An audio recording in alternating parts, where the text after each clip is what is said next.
In today's video, we're going to be ranking the LEGO Marvel video games from worst to best, specifically the three main Marvel games, so LEGO Marvel Superheroes 1 and 2 and LEGO Marvel Avengers. We're going to jump right in at number 3, LEGO Marvel Superheroes 2. I wouldn't call this game bad. I actually enjoyed it, and I really liked the opening level to the game. I thought it was going to be peak, if I'm honest, after playing the opening level. I thought it was really good.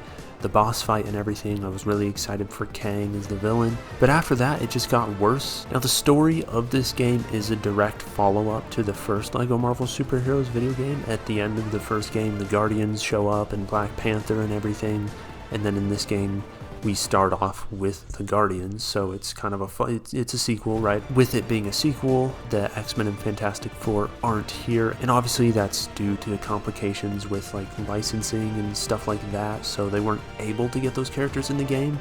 But it's a direct sequel, and then not only does it not have a lot of the main characters from the first game, but the story itself just didn't feel that good. And then getting into the open world, we have Chronopolis. It's a combination of a bunch of different places from universes and just a bunch of different iconic locations in one spot. The idea is really cool, but it just feels kind of crammed. It is a fun open world, but a lot of the open worlds like Hala or Xandar just felt bland, really nothing interesting, and didn't really want to be in those, parts of the open world, right? But then you did have other places like the noir area where the screen changes to a bit of a black and white tint. I also really like the regular New York area with the snow.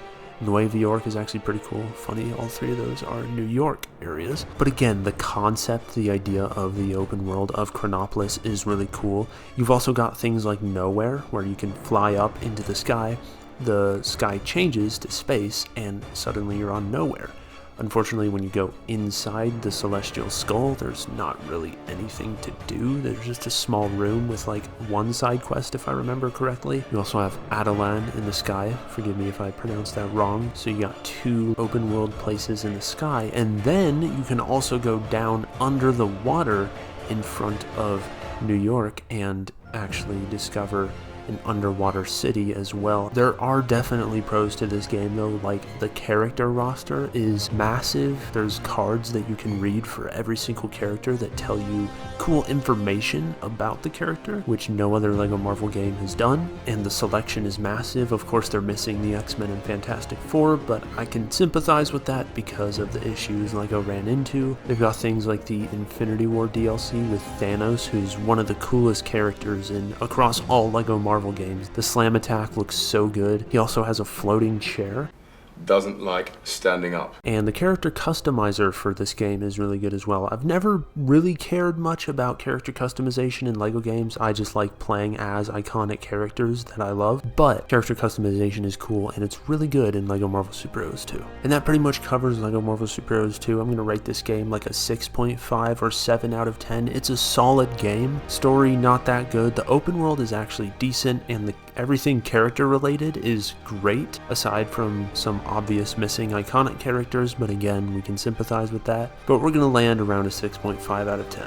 And coming in second place is going to be LEGO Marvel Avengers. I was close to putting this in the top spot just because it's the first LEGO game I ever played, but I really don't want nostalgia to affect my ranking here, so we're going to keep it at number 2. But getting into the details, the story is just playing through Avengers 1 and Avengers Age of Ultron, as well as a little bit of Iron Man 3, Thor the Dark World, and Captain America the Winter Soldier. I guess not a little bit of them. You do play through the full movies, but not very thoroughly. The first level of the game is the opening to Age of Ultron, and then after that you go to the first Avengers. Then after you finish that movie, you play through the rest of Age of Ultron, which makes no sense. It reminds me of LEGO Incredibles, where they had you play through Incredibles 2 before the first film. I don't understand LEGO's logic here, but that's what you do. And aside from the weird order there, the levels for the Avengers films I really like. I thoroughly enjoy going through the two Avengers movies. However, the bonus levels at the end with the 3 solo films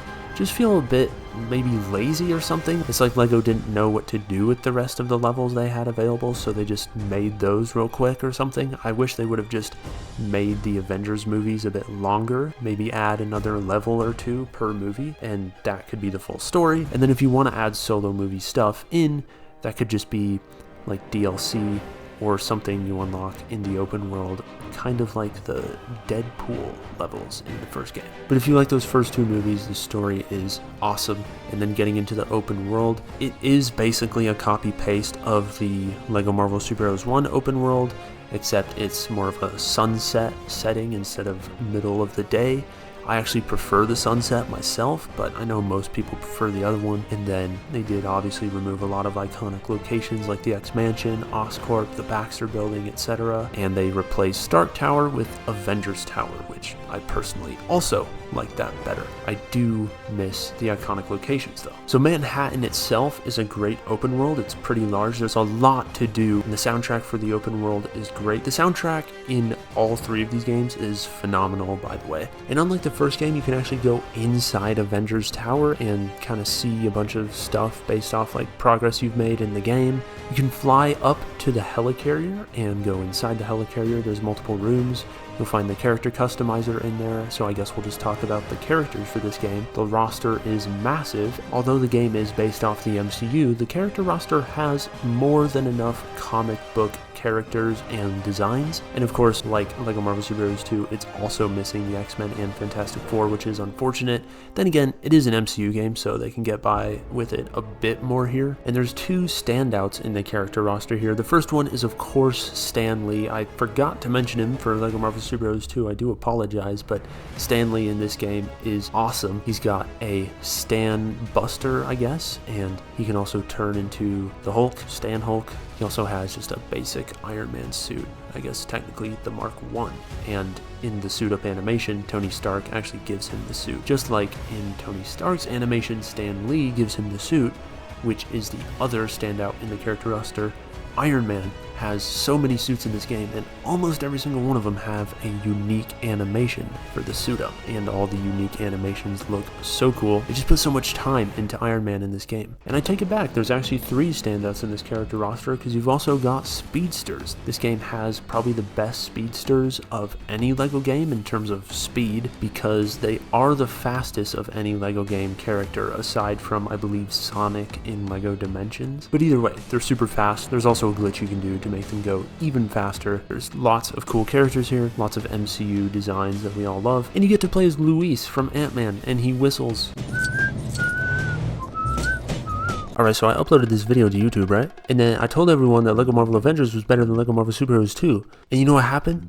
I got executed for my opinion. And of course we gotta talk about the other open worlds in the game, because there are a handful of hub worlds that exist outside of Manhattan. They're all pretty small, and some of them aren't that great, like South Africa. I don't even know why that exists, but it's cool to have it, I guess. But then there's really good ones like Tony Stark's Malibu Mansion. The soundtrack there is amazing, and it's just a really nice area to explore. You can go inside the mansion and go down to the Hall of Armor, or go upstairs, or go explore Asgard. It's pretty small, but it's Asgard. So obviously Manhattan is the star of the open worlds here, but the other MCU locations are pretty cool as well. Overall, I think I'm going to rate LEGO Marvel Avengers an 8.5 out of 10. I really want to give it a 9, but I think that's just nostalgia talking, so we're going to go with 8.5, which leaves the number 1 spot to LEGO Marvel Super Heroes from 2013. You can totally have an opinion about which LEGO Marvel game is the best, but I think no matter what, factually, LEGO Marvel Super Heroes 1 is the best of the 3. The story is phenomenal. Some of the levels aren't as enjoyable as others, but the story itself is really good. You've got the X-Men and Fantastic Four in this game, which is awesome. You've got the heroes and villains teaming up against Galactus at the end. It feels really satisfying. The open world is a really fun place to be. There's not as much stuff to do in this version of Manhattan as LEGO Marvel Avengers, maybe just because it's an older game. There is still plenty to do, and it's still just a great place to be. Even if you don't have anything to do, it's just a vibe, especially with the music. The soundtrack for this game is peak. Within the open world, not only do you have the usual character unlock side quests and gold bricks and stuff like that, but you can also do Deadpool missions, which you unlock by getting a certain amount of gold bricks. But they're really fun. You've got Deadpool narrating the beginning and end of each mission. It's basically just the length of one level, but most of them are all really fun. There's some I don't care for, but most of them are really fun to do. And in the open world, of course, you've got all the iconic locations like the X-Mansion, Oscorp, Baxter Building, Stark Tower, etc. There's so much. And in terms of the character roster, of course, it does have the least characters of the 3 games, but it has what the other 2 don't, the X-Men and Fantastic Four. Anyways, there's almost nothing wrong with this game. The story is phenomenal, the open world is phenomenal. You can go in the helicarrier as well in this game. You cannot go in Stark Tower, unfortunately. You instead have a Deadpool mission you can do, which is totally fine. Although the helicarrier is probably better in this game because you have Deadpool's room, which is a super cool room. Overall, this game is not perfect, but near perfect, and we're going to go with a 9.5 out of 10.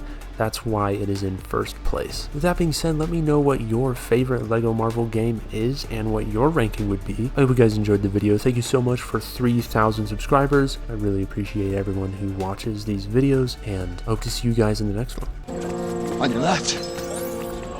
On your left. Don't say it. Don't you say it. On your left. Come on!